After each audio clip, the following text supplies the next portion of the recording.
Well, I'll go ahead and start if that's okay. My name is Hiba Anver. I am a partner at Erickson Immigration Group. We are a full-service global immigration law firm that represents companies around the world. As Andy mentioned, I'm joined by Charles Play and Elise Bell of Immigration Solutions Law Group in Canada. And EIG and ISLG have a very established partnership for US-Canada legal matters, which has existed over 22 years. And we're actually really excited to be presenting together today on US-Canada cross-border issues. So just to give everyone a little bit of a heads up, what we're going to do in today's session is we're going to cover Canadian work permits at a really high level. We'll talk about who qualifies, where to apply, and how long they take. We'll also dive into the current tech boom in Canada, as well as other US cross-border issues and what US companies should take into consideration when transferring employees to Canada. And what we're going to do is we're going to keep our portion very short and very high level so that we leave the majority of the time for Q&A. And we are willing to stay as long as everyone wants or as long as is needed in order to ensure that everyone's questions are answered and that, you know, the session is really valuable or as valuable as possible to those that attended. With that, I'm going to kick it over to Charles and Elise. Even though I didn't answer the question, Andy, that you asked, I think their response is probably going to be better. So I'll kick it over to Charles. Thank you, Hiba, and thank you, Andy and GMJ, for putting on such a great program. There's unprecedented interest, and I think that's for good reason. So my name again is Charles Play. I am the founder and principal lawyer of Immigration Solutions Law Group. Next year will be our 30th year in business. I started my career working for the Canadian government in our diplomatic service as a foreign visa officer at various embassies and consulates overseas, ending my career with the government as legal advisor to the Immigration and Consular Affairs branch before going into private practice. So as I said, we've been operating now for almost 30 years. We have a strong focus on global mobility and in particular inbound to Canada. We're privileged to be partners with Erickson Immigration Group. They are world class in terms of their platform and service level, and their values match our own. So we really do appreciate this relationship. I am personally a certified specialist in immigration law, and I'm a frequent speaker on immigration matters. Elise, over to you. Thanks, Charles and Hiba. Yes, my name is Elise Bell. I am an immigration lawyer with Immigration Solutions Law Group in Ontario, Canada. I've been with ISLG now for close to 8 years and practicing exclusively in immigration law for almost 19 years. Also a certified specialist in immigration and citizenship law. To answer your question, Andy, what do we find the most fascinating about Canadian immigration law? I would be lying if I said it was the paperwork.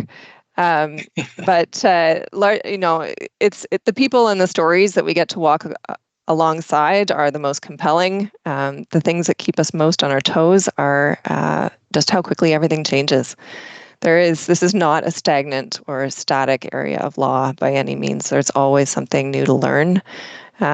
So it keeps us young, but also gives us gray hairs. So it's something that does both at the same time. Back over to you, Andy. Did you want to wrap this up before we get into questions? Actually, Andy, I should probably say the element of Canadian immigration. I kind of forgot to mention that, but very similar to Elise, and I have the gray hairs to prove it as well. That Canadian immigration, having seen it on both the government side and in private practice, I really do view it as kind of a virtuous circle. There's a high degree of demographic modeling and planning, and it's very data driven, the way Canadian immigration policy and levels are developed. well, there's a political element to it. The politics are rather minimized to the sort of the data. And so it's just interesting, as Elise said, policies are changing, evolving constantly, but it's in a very, practical and largely well thought out way. And that's, other than the obvious human element of it, I really find that fascinating as well. Andy, back to you. To share this iconic photo with you all, which is the celebratory parade after the Toronto Raptors won the 2019 NBA basketball championships. And the picture is iconic because it kind of in a snapshot shows how the Canadian population has been evolving. You can flip the photo off if you wish, Hiba, but in a single shot, what's demonstrated are that Canadians now, according to the latest census, comprise about 23%, immigrants rather, comprise about 23% of the Canadian population. 1 in 4 Canadians are racialized. But not only that, the population growth in Canada, our labor market growth is overwhelmingly through immigration. And what's interesting about all of this is that polling in Canada consistently shows a high degree of favorable sentiment towards immigration. In fact, most recent polling has shown that multiculturalism and diversity in Canada are now considered by 2/3 of Canadians, that is, as a fundamental or core value of Canada. So, and just talking a little bit about the levels planning and what you can expect go forward with Canada. In November, the government announced a dramatic increase in targets for Canadian immigration. So up to 500,000 new immigrants to Canada per year by 2025. That's about a 1.3% increase in our population per year. So obviously a lot has gone into that, and the question arises: what does this mean for processing and for work permits in particular? Well, the government also announced a $500 million budget allocation to improve immigration processing. In 2022, 500 new decision makers were hired as the government works through the backlog of cases post-COVID.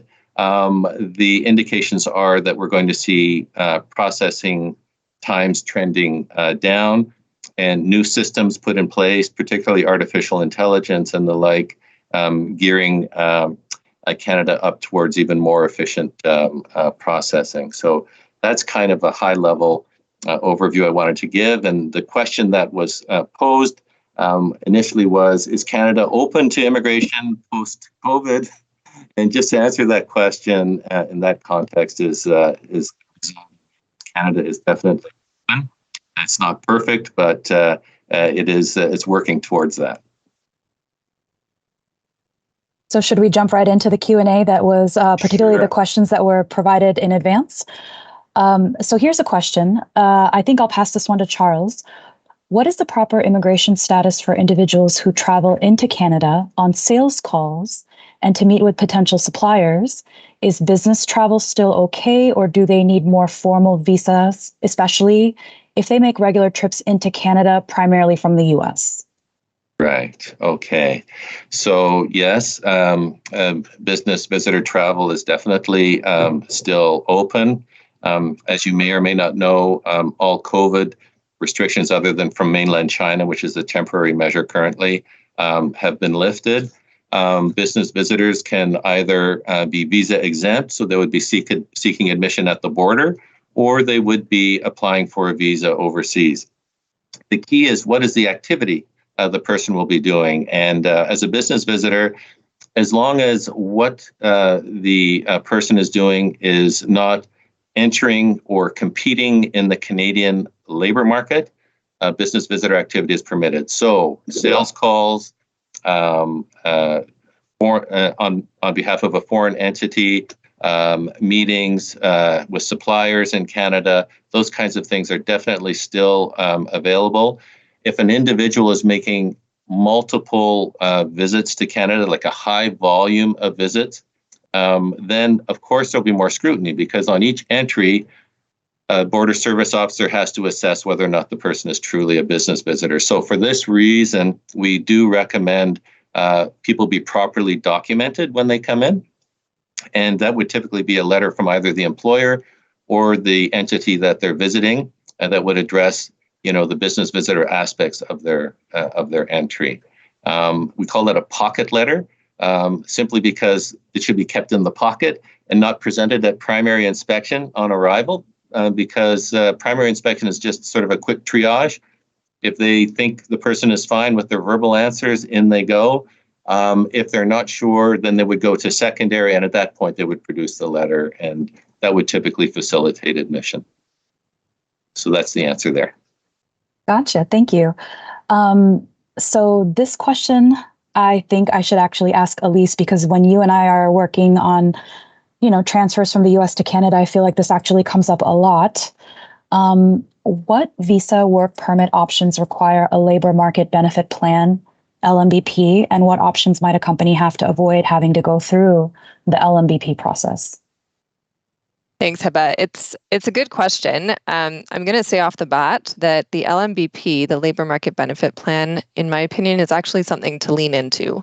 It's something to embrace. We'll come back to that, but I'm going to use this question as kind of a jumping off point to give an overview of work permit categories, just so that we all understand where this fits in the grand scheme, and going forward, kind of have an understanding of what the different categories are. So largely in Canada, there are two big buckets of work permit categories. There's an open work permit and there's a closed work permit.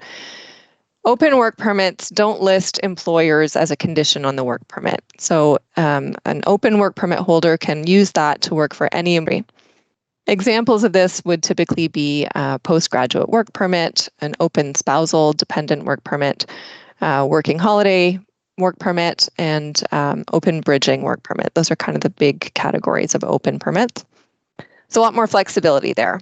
The other bucket is closed work permits, or employer-specific work permits.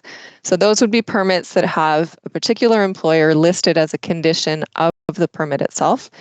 And a holder of that kind of work permit is only authorized to work for the employer that's listed. So you will see, as HR Global Mobility, you will be involved in a lot of closed work permits. They require the company's support, right? Sponsorship. When we drill down into closed work permits, again, there are two categories. There are labor market impact assessment exempt work permits, and there are other kinds that require a labor market impact assessment. The LMIA exempt work permits are always the first line of defense. That's plan A, because the LMIA takes effort and takes cost, and so if you can avoid it, you do. So we look to LMIA exemptions first, and very common LMIA exemptions that you would run into would be, a free trade agreement type work permits, NAFTA, CUSMA. Intracompany transfers are also LMIA exempt. There's Mobilité francophone for French speakers destined for outside of Quebec, which is also LMIA exempt, or reciprocal arrangement work permits, which we may touch on later. So these are kind of big categories that do not require any kind of labor market test. The other subsection of closed or employer-specific work permits are LMIA requiring. And again, if we drill down there, there are two kinds. The default is a regular LMIA. This requires national advertising for at least 4 weeks, including on the job bank. It requires a transition plan where the company, commits to doing some things to reduce their reliance on temporary foreign workers. And ultimately, it requires a case be made that you can't find a Canadian or a permanent resident to fill this role. It's onerous. It's time consuming for the company, for the recruiters, and And the good news is, a few years ago, there was a carve out of this LMIA process called the Global Talent Stream, particularly for tech occupations. A couple new occupations have been recently added in engineering, mining, and aerospace. But largely, this is a facilitative bubble carved out of the LMI to facilitate the entry of tech occupations. So instead of needing to advertise, the company needs to prepare and present a labor market benefits plan. And this is a series of commitments, activities that the company will undertake and is agreeing to be held accountable to on a yearly basis to support and strengthen the Canadian labor market. So it could be increasing headcount. It could be undertaking activities to increase diversity. Committing to a certain number of co-op placements, for example. So these are part of an LMBP that the company would develop. And the approach with the government on this is facilitative. The officers very much want to understand what your business is about, what commitments are realistic and measurable for your particular company. It's a very different feel and very facilitative. And even better, you can forecast a certain number of positions so that you're not having to renegotiate this LMBP with every foreign national. So big picture, very long answer, but I would say lean into the LMBP, especially if your company is bringing on tech occupations that wouldn't necessarily be LMIA exempt. I'll just add in here, Hiba, a couple of questions were very much tied into the same vein, and we'll deal with them all at once. One here is, I'm particularly interested in learning more about non-ICT related work permit options for employees in the tech space. Well, that's it. The GTS LMIA is exactly designed for that. So if you have an employee who is, a new hire or hasn't been with the foreign company for over a year, so isn't ICT eligible, a GTS LMIA is a really great, unique, and very facilitative tool to have in the toolbox. And similarly, another question was, what are the most common visa types for engineers? And again, outside of ICT, it's the GTS LMIA. And I'm just going to jump in briefly, Elise, and mention that as of April of this year, the LMIA process is moving entirely online. Up until now, we've had the opportunity of filing on paper or online. We've resisted filing online because it's been quite glitchy, actually, and has a few elements to it that weren't necessarily as easy to address.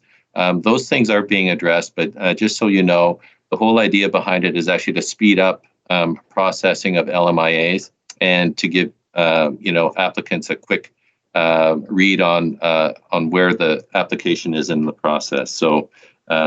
Just to keep that in mind, everything is moving online for Canadian immigration. The bulk of Canadian immigration is, actually. Yeah, we received an actual a question addressing that. Can we expect faster processing times with the online LMIA assessment? And the answer is certainly we hope so. The GTS LMIAs are already processed very quickly, under 2 weeks. So hopefully the change would be in the regular LMIAs. There is one, and Charles, you mentioned, a couple little hiccups. One is that in order to file online, both the representative and the company representative need their own job bank accounts. And in order to create a job bank account, you need a Canadian social insurance number. And so this presents a bit of an issue for some entities where their global mobility function is entirely outside of Canada. So far, we've received some indication from ESDC that in those situations, LMIAs may still be able to be filed on paper post April 1. And of course, on paper, we mean by email. But we're still kind of waiting for confirmation on how that's going to roll out. So one thing I just want to clarify for the folks who are participating in this event is that we're going to go through the list of questions that were submitted in advance first, but I have noted all of the questions that have come in through the chat function, and we will be answering all of those as well. But since we're going in order and since we've focused on LMIA for a few questions now, the next question that was raised actually brings us back to LMIA exempt categories, specifically the intercompany transfer. So the question is, how are other companies managing parachuting employees with the updated requirements that were announced a couple months back? For example, when I say parachuting employees, I'm referring to individuals whose primary employment resides outside of Canada. However, with the amount of physical presence and work activities being conducted while in Canada requires them to obtain a work permit. With the new requirements, you have to provide proof of Canada-based employment in order to obtain that work permit. It is a great question. So for LMIA exempt work permits, what's required is what's called an online offer of employment through the employer portal. An online offer of employment is a term of art. We hear that and we think under HR, this is setting up an employer-employee relationship in every situation. That's not exactly how immigration uses it. So as part of that online offer of employment, there is some white space and you're able to add in some detail to explain what the situation is. If someone is primarily based in the US and making numerous intermittent entries into Canada because they need to do some hands-on work, then an intercompany transfer is the right avenue for that. They need to hold a work permit because they're doing hands-on work, but they're not actually taking up a full role in Canada. They're maintaining their role in the US. So that is something that's been done in the past. It's something that can continue to be done even under the regulatory changes. What this question is alluding to is that back in the fall, not only now do employers need to do the online offer of employment, but for compliance purposes, they need to show that there is a signed agreement that has the signature of both the Canadian entity and the foreign national that represents or that mirrors the conditions that are listed on the OOE. And by OOE, I mean online offer of employment. So there are certainly situations where intuitive, right? If the individual is not taking up a full role in Canada, why would they be signing an agreement with the Canadian entity? IRCC understands this, but it's a round peg in a square hole, right? So what they've said is, you can certainly sign an agreement with the US entity if you're the US employee, but then it needs to be countersigned by the Canadian entity who's supporting the ICT. So it's not pretty, it's clunky, but certainly for compliance purposes, that's now what they're looking for. And so my bottom line advice would be to use the white space in the OOE to disclose what the situation is, right? This person is going to be staying on US payroll. Their benefits are going to be provided by the US company. They're coming up intermittently. All of that can be set out there. There is space for that. So just kind of like for context in terms of where we are in the process, once we have the LMIA or the online offer of employment, we can proceed with actually filing the work permit. And we do have a few questions about that portion of the process. So Charles, what is the fastest way to get a work permit in Canada? Okay, so again, not every work permit requires an LMIA. There are many LMIA exempt work permit options, but if one holds an LMIA and is also visa exempt, that is a national of a country, a holder of a passport that does not require a visa to enter Canada, they can have that work permit adjudicated on the spot on entry into Canada. So that's clearly the fastest way. And so this applies to both LMIA-based work permit, where you have that LMIA approval, and also to LMIA exempt work permits, where you don't need the LMIA, but you have to document in your package at the port of entry on what basis you're getting the work permit. But this is a wonderful thing because unlike many countries, including the United States, where you require an employer petition first and a separate process, everything is done at once at the port of entry. If it's an LMIA exempt work permit, and if you do need the LMIA, then of course you'd have to have that in hand. Okay. Elise, do you think flagpole approvals will be possible again after COVID? Yes. Flag polling is still alive. It's not dead. It is not particularly CBSA's first line of thinking. They would rather not be doing this. They see this as a bit of a drain on their resources and ultimately IRCC's function that they're being asked to undertake. But yes, if you are eligible to apply at the port of entry and you are already in Canada and you hold some other kind of permit, flag polling is possible. The Niagara ports have on their website Tuesday, Wednesday, and Thursday. I would just say go super early in the morning and be prepared that you may be turned away. And in a flag polling situation, being turned away just means being allowed readmission, being readmitted into Canada on your current status as opposed to the new thing that you tried to apply for. But yes, in general, it's available. It will just change based on the day and based on the port of entry. So here is another processing times question. Are processing times shortening anytime soon, especially for outland applicants? Yeah, I would say so. In the summer and the fall, we were kind of at the peak of the balloon post-COVID of processing times. 3-4 months easily.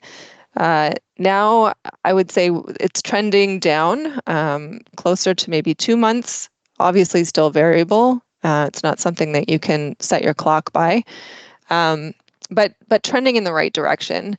We are, however, quite a ways off from pre-COVID processing standards. There are some work permit types, like GTS LMIA-based work permit, for example, that has a service standard of 2 weeks. When you file at consular level, and we are not there, but we are getting better, closer to 2 months, I would say right now. What about processing times for Canadian visas from India? Yeah, same. So that was quite lengthy, maybe 8 months ago.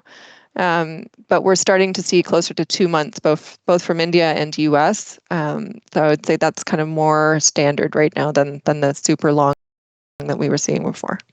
Okay, so we've focused now on work permits. And I know that we have a few more questions that we need to get to on that topic from the chat, but I think what we should do now is pivot to PR, basically.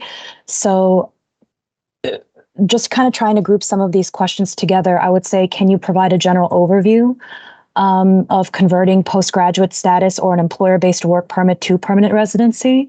And then the second part to this is, does an applicant need to continue their sponsored work permit while the permanent residence process is pending? Yeah, that's great. I'll take this one. So I'll take the second question first. Yes, you need to maintain your work authorization throughout permanent residence up to a decision on PR. It doesn't necessarily have to be a company-sponsored work permit that you're maintaining throughout, but you need to file some kind of extension before your current work permit expires, because just filing a permanent resident application does not give you any kind of extended stay in Canada or extended work authorization. So that is number one tip, and quick to knock that one out of the park. The second is providing a general overview of converting a work permit into PR. So I'll go through this really quickly just to give you an overview of permanent residence in Canada. It's most immigration to Canada is done through a scheme called Express Entry, which I'm sure many of you are familiar with. This is a competitive pool-based system. So an individual who is eligible would fill out an online profile, and based on their age and their educational credential assessments and their language test results and their work experience, they'll be issued a ranking number. They can sit in that pool up to 12 months, and if they're not selected, the profile just expires. You can always resubmit. But every 2 to 3 weeks, the government conducts a draw, and they invite the top ranking individuals from the pool to apply for permanent residence. If you're one of the lucky ones, you get what's called an invitation to apply, an ITA. And from that date, you have 60 days to submit your permanent resident application. That includes your medicals and your police check and all of your work experience proof. And you have one shot at submitting this PR application. So all of that gets uploaded at once. Processing standard for Express Entry is 6 months. We are not there right now. That's more like 12 to 18 months at the moment. But immigration did advise that this was going to get worse before it got better. So I expect that within 2023, we will start to see that come back down to the 6-month service standard. That's kind of the overview of the process.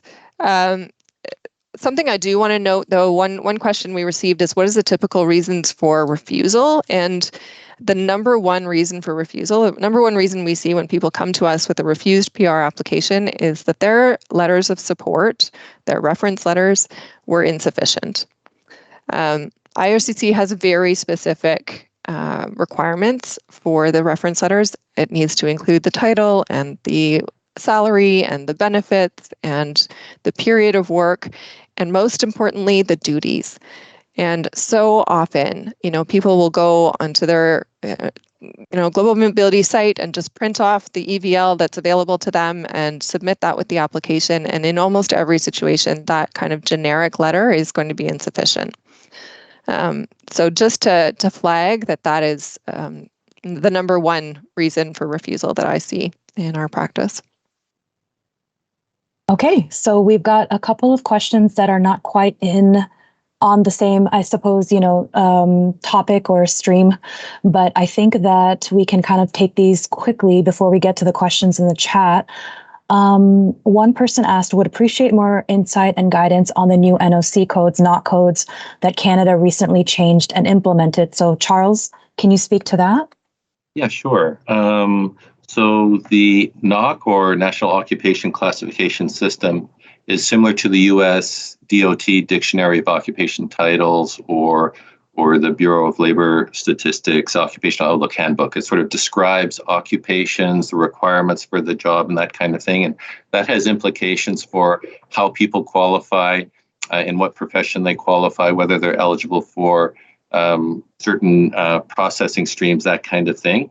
So in November of last year, the NOC was upgraded to a new system called the tier system, and the NOC codes have gone from 4 to 5 digits, and it's basically modernized the occupational list.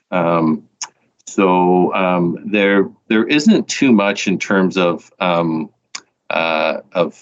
direct impact. I mean, there are some occupation titles now, like as an example, computer systems analyst is no longer, a high level job title. It's now business analyst. So those kinds of things. But there is a concordance table, and we can put that in the chat or make that available later, which converts old NOCs to the current NOC system. But it's basically just a modernization of the previous NOC. Got it.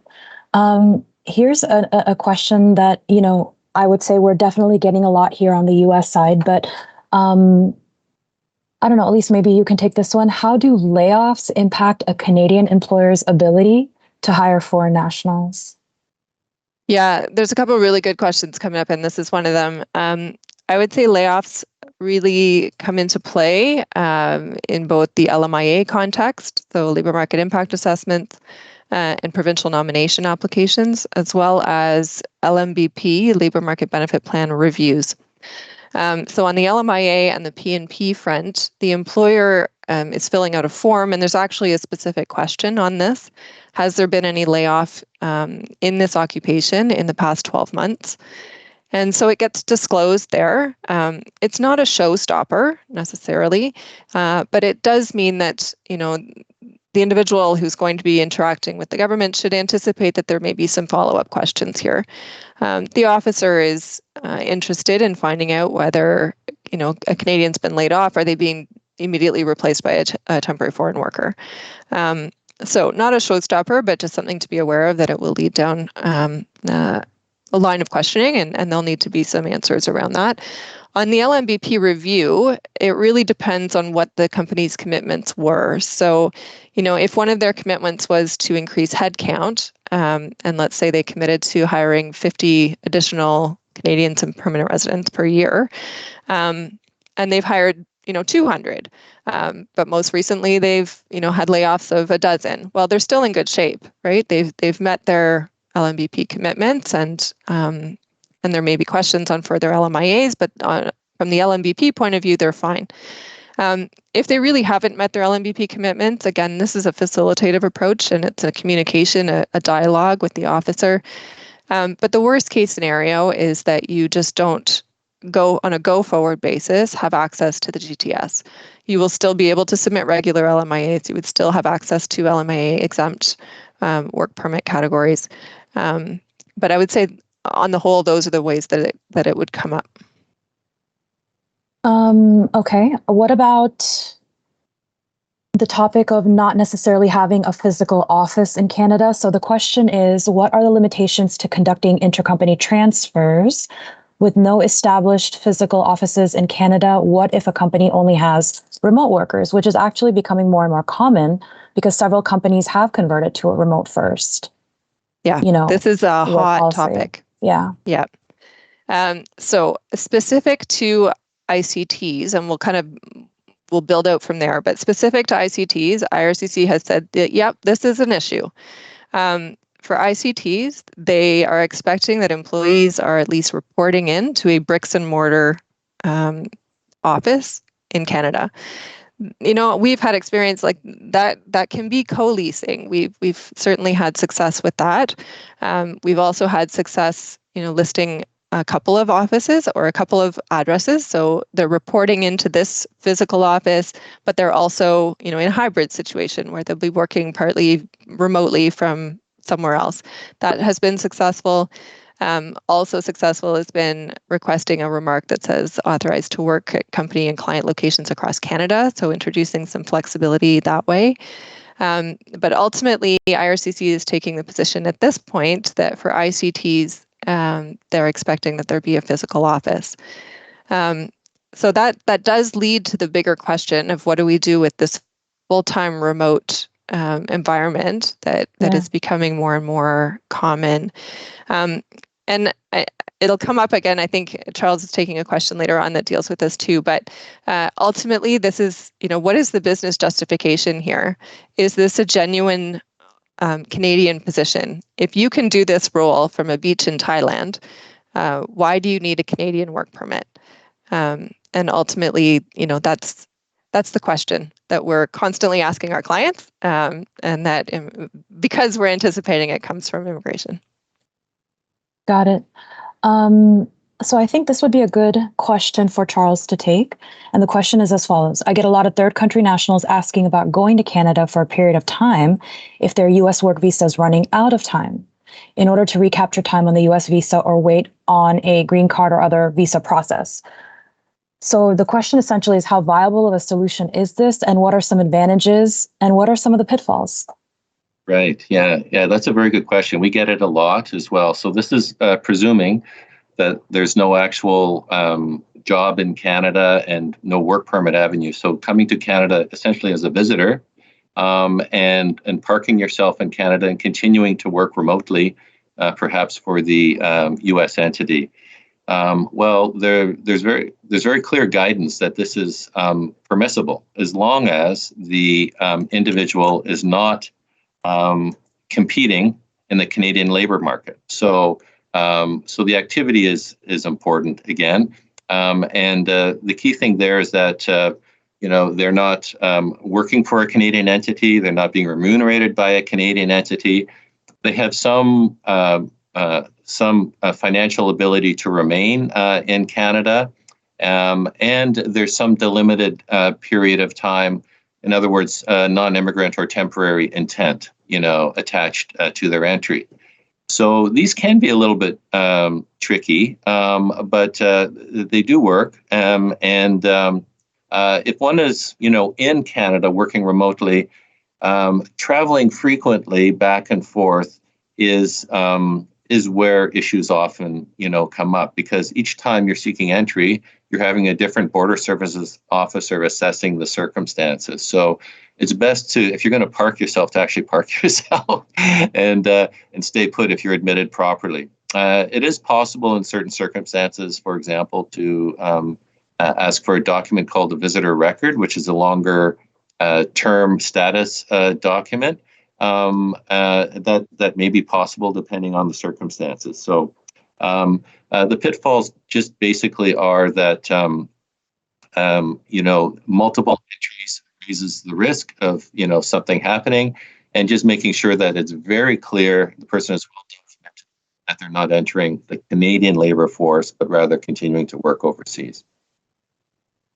So this is actually a question on a bit of a different, I think, topic, but this has to do with employment reciprocity. And the question states, employment reciprocity has just come up for us. How critical or impactful is reciprocity, Canadians abroad versus non-Canadians employed in Canada ratio, to an employer's ability to sponsor work permits in Canada? Yeah. So I'll take this one as well, Hiba. This is a great question, and this reciprocity type of a work permit is an LMIA exempt work permit option, and it's very much under the radar. Most companies have never heard of it and aren't aware that it may be an option for them, especially larger companies that have internal global mobility or secondment policies that could be used as a basis for bringing somebody into Canada. Somebody who may not meet intercompany transfer criteria, may not have worked for the overseas entity for a year, may not meet specialized knowledge, may not be a manager. Those individuals could qualify under this reciprocity provision. It's known as the C20 exemption, LMIA exempt category. Now, the thing about the ratio is that what the officer will assess when looking at this is whether or not there is true reciprocity, whether Canadians working in the organization are also able to access this policy and take positions within the company overseas. And so I think the question is addressing more, well, what is the ratio that would be acceptable? So like if there are no, or maybe one Canadian who has utilized the program or may utilize the program in sort of the early instances, but there are maybe 20, 25 foreigners coming into Canada, that is not a ratio that's going to work. So it's not a one-to-one ratio. What the guidance says is that if, for example, you were sending 25 people or more, so large numbers into the Canadian operation on secondments like this, the government would expect that 75% of that number, so maybe 18 or so, would be Canadians utilizing the policy going out. So that's kind of the reciprocity part of it. It's a little bit fluid, frankly. And if the program is relatively new and it's just starting out, they're not looking for the one-to-one. But more established transfers, if it's big numbers coming in, yeah, you really have to show Canadians being positioned abroad as well. Got it. And then here's another question. What are your thoughts about pay equity between assignees versus local hires? Should it be standardized? If yes, why? If no, are there any additional benefits that are a must-have and should be provided to those on an impact payroll status? Elise, do you want to take this? Yeah, I'll take it. From an immigration point of view, there are some measures that are in place already to kind of make this to deal with pay equity, not exactly one-to-one, right? But essentially on LMIA-based applications, for example, the offered wage, the wage that's offered to the temporary foreign worker, needs to fall within the wage range that's already being offered to individuals in that position at that location. So that is an element that's taken into consideration when the officer is assessing, is this wage appropriate? Not only does it have to meet kind of a wage floor, which we'll talk about in a second, but it also needs to fit, the company's existing range for that occupation. And for LMIA exempt applications, it really is the wage floor that gets assessed. It's called prevailing wage in Canada. You look up the NOC code through the Job Bank's website, and it will tell you kind of low, median, high wage, and it's the median wage in the middle that is considered the prevailing wage, and that becomes the wage floor. specifically for like specialized knowledge, ICTs, that kind of thing, they're looking at least that level of wage is being offered. So it's a way of creating some kind of parity in the system. And ultimately, compliance, which we haven't talked a whole lot about on here. Happy to take extra questions later. But if a company is brought up on compliance, randomly or otherwise, they will be asked to demonstrate that they have met the wage that was approved on the LMIA or that was committed to on the OOE. So there is a requirement to look at that yearly to make sure that it's at least meeting prevailing, because prevailing does increase periodically. But that's how it's assessed. Down the line, it's not on a parity basis. It's on what was committed to in the LMIA and the OOE. So here's the final question that was submitted prior to the event itself, before we actually move on to the questions that came in through the chat function. And this was the only question that mentioned anything about US. So I would love to be able to take this one. And the question is basically, what is the current status of immigration issues between the US and Canada? And what are some of the best practices on how to track employees' US-based home visits for tax purposes? So without getting too far into any tax-related guidance specifically, since obviously that's not my area of expertise, what I wanted to do was share some suggestions based on what we've seen recently, which we feel employers should take into consideration. And, the idea is hopefully you can, note down some of these recommendations as a valuable takeaway, or just something to, keep in mind moving forward in 2023. So the first thing that I would say is, in light of the recession and tech layoffs in the US, you as HR, global mobility, or immigration managers of a corporate program definitely need to be prepared to have more and more employees express an interest in transferring to Canada. And the reason I call that out is because although it sounds obvious right now, I distinctly recall that there was an influx of this sort of interest being generated on the part of employees during, I would say, some of the tougher years of the Trump administration.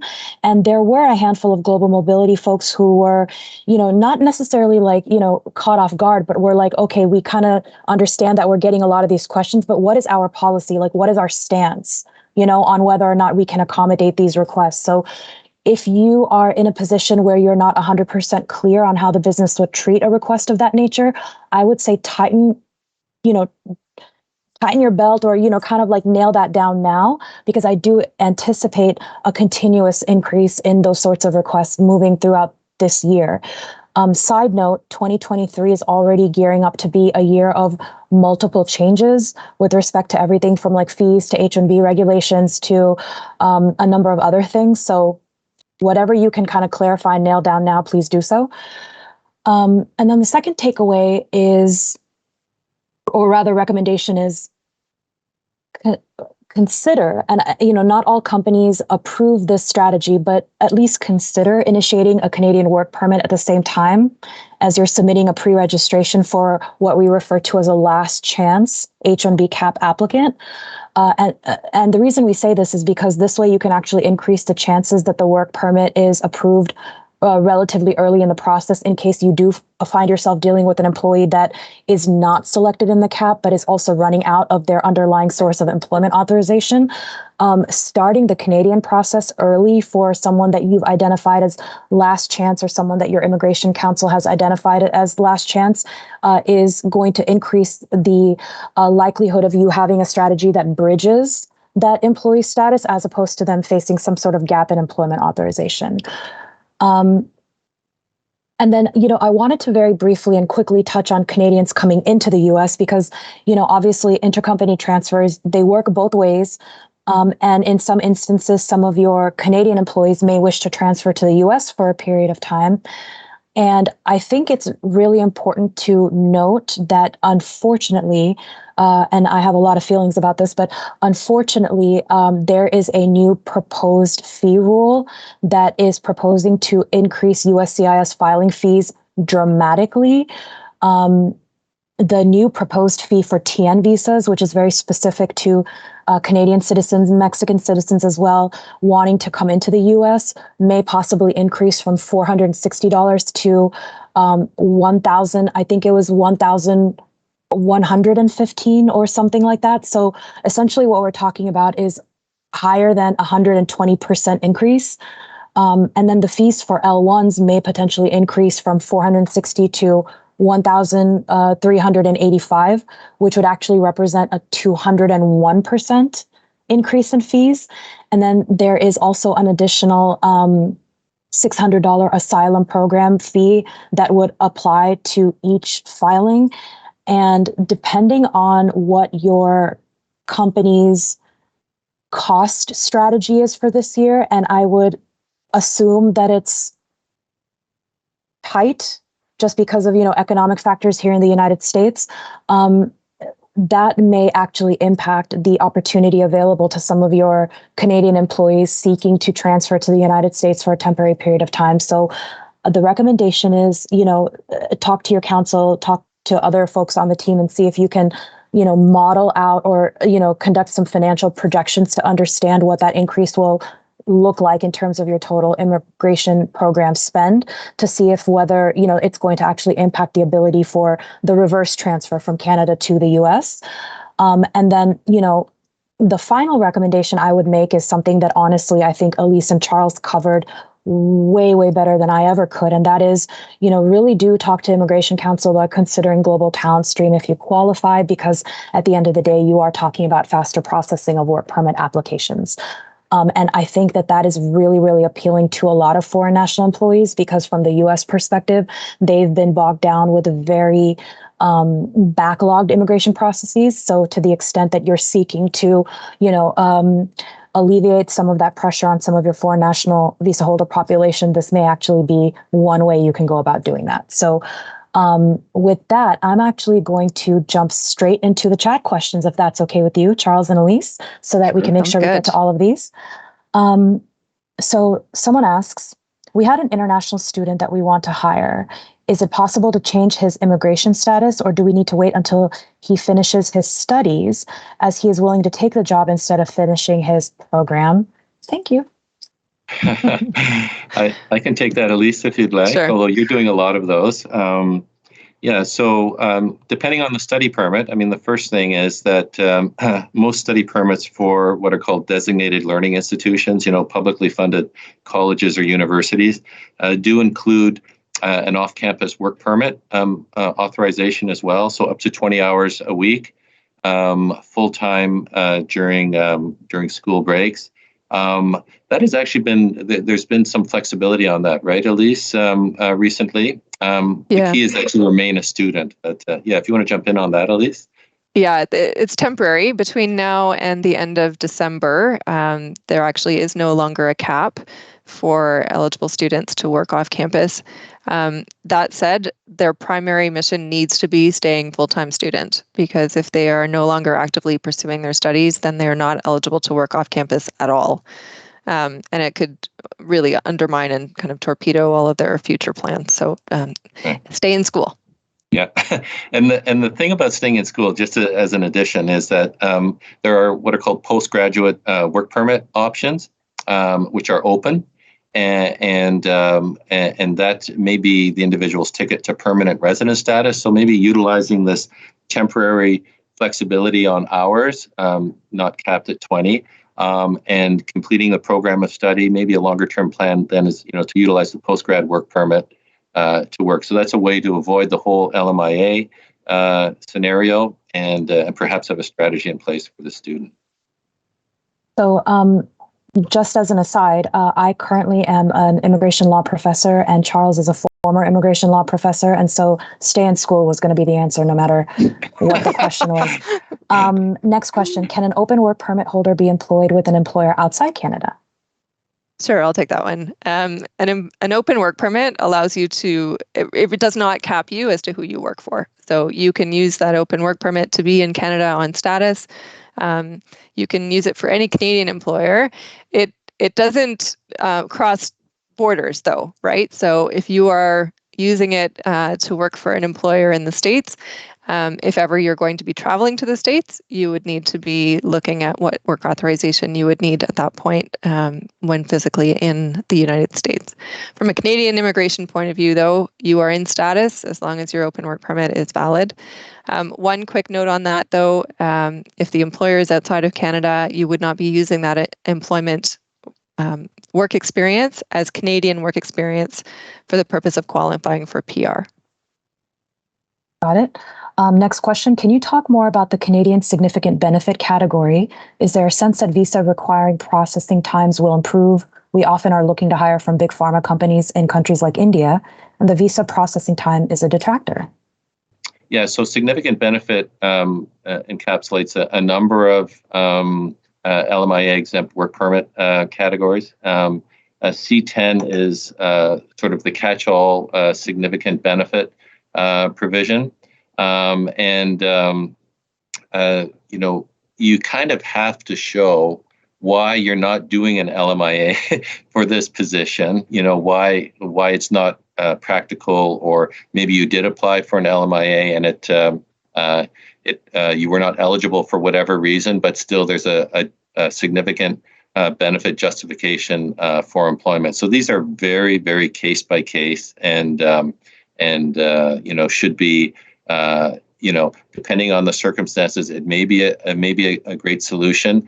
Typically, they're for short-term work permits because it's the government doesn't want this to be utilized as sort of a last-ditch catch-all option. It's typically short-term while something else is being worked out, or if an LMIA is not appropriate for whatever circumstance, for whatever reasons, this is justifiable in those circumstances. So that it's typically an economic, job-saving or job-creating type of scenario that would justify it.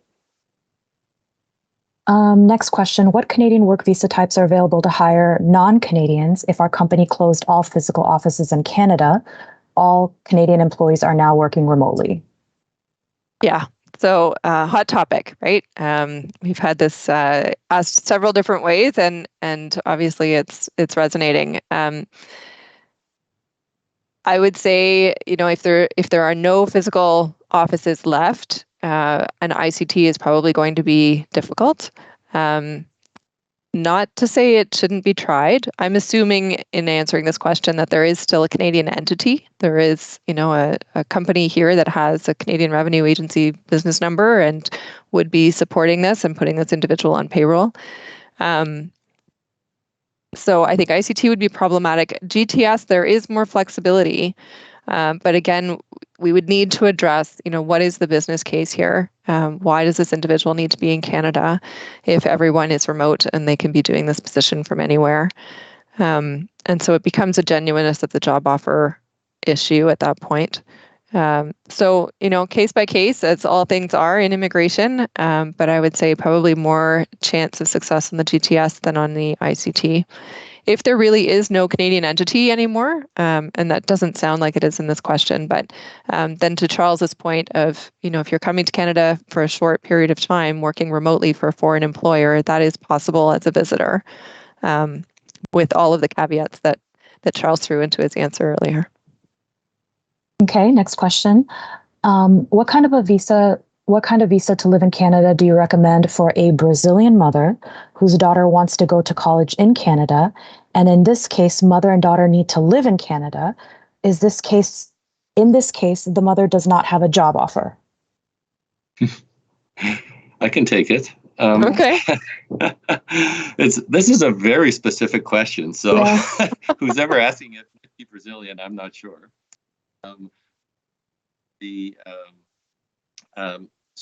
key thing there is to make sure that the student gets the study permit, number one, and then what the mother would likely do in that case is get a visitor visa and come to Canada, and on entry, if there was some reason for her to be here concurrently, maybe ask for a longer term admission with a visitor record.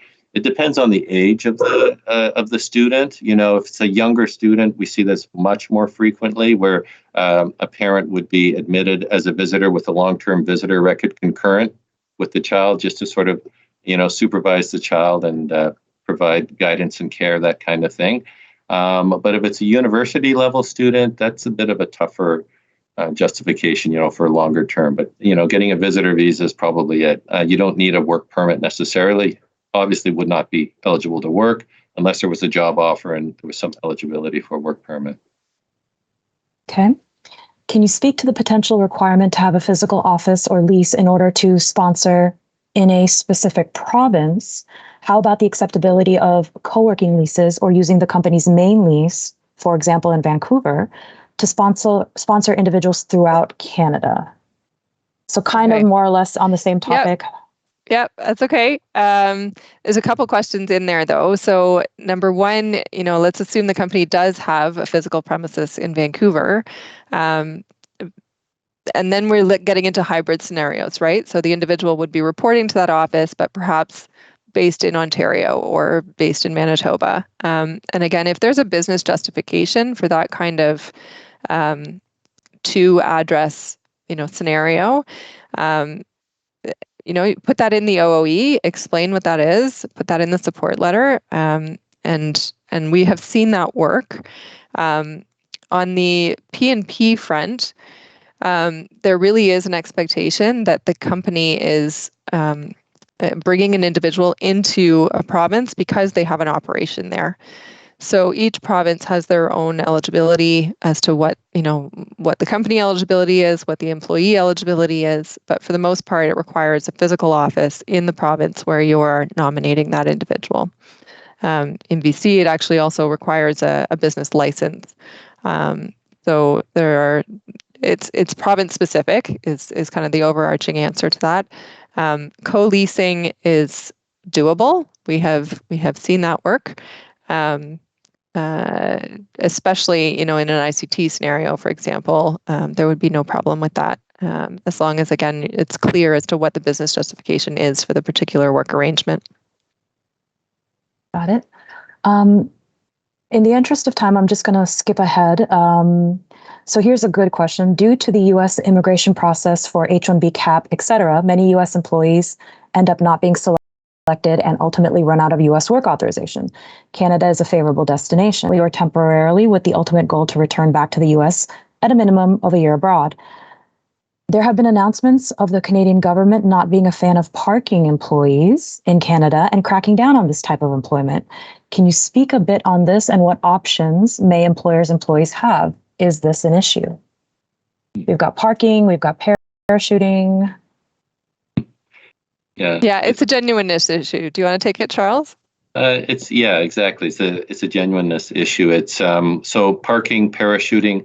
There've been, not to my knowledge anyway, any formal government announcements regarding that. So that might be just some social media buzz or something like that. But certainly parachuting or parking, as long as there is some genuine basis for the person to be in Canada, is a non-issue. So it's case by case, but this is like sort of a very common scenario and question that we're getting now, particularly in the H-1B environment. So it's doable. We've been doing it. We just have to, make sure that it's documented and genuine. Okay. Sorry. Last question. What is the maximum stay in Canada on a visitor visa? Oh, we're going to end with an easy one. That's nice. Yeah. So unless the border officer has stamped something else in the passport, the default is 6 months. And that resets when you leave Canada. So you would seek re-entry and get a new 6 months. If the border officer, for whatever reason, wants to limit that or truncate it, they will indicate that on the passport. Yeah. It's unlike the U.S. situation where once you're admitted for 6 months, if you leave and re-enter, it's not as though you get another 6 months automatically. You get the duration of the original entry status. Extensions of status are perfectly doable from within Canada, and if an application for a work permit, for example, is in process, the individual remains an implied legal status while that application is in process. So as long as they've applied before the expiry of their visitor status, they remain in legal status until a decision is made on that application. Charles, please. Sure, I'll go ahead. First of all, I just want to thank you. It's an excellent forum, and the questions were great in the sense that it gave us an opportunity to not only address topical things, but also sort of give a little bit of background, which I think would be helpful for people who are sort of at different stages of knowledge about Canadian immigration. So this was just really excellent. So my takeaway is thank you, GMJ, thank you, HEBA and EIJ, and of course, Elise, as always. Similarly, thanks to everybody on the call. It's been great. Even, just for the three of us to get together and be able to put this together as a bit of a collaboration. And so this has been thoroughly enjoyable. Thank you all. Likewise, thank you so much, Andy. And thank you so much, everyone, for joining. We hope that you found it helpful in some way, shape, or form.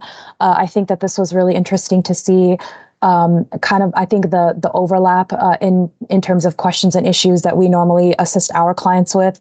We can see that there's a lot of other companies who are kind of curious or struggling with some of the same issues. So hopefully you found it helpful, and feel free to reach out to us if we can ever be of any assistance.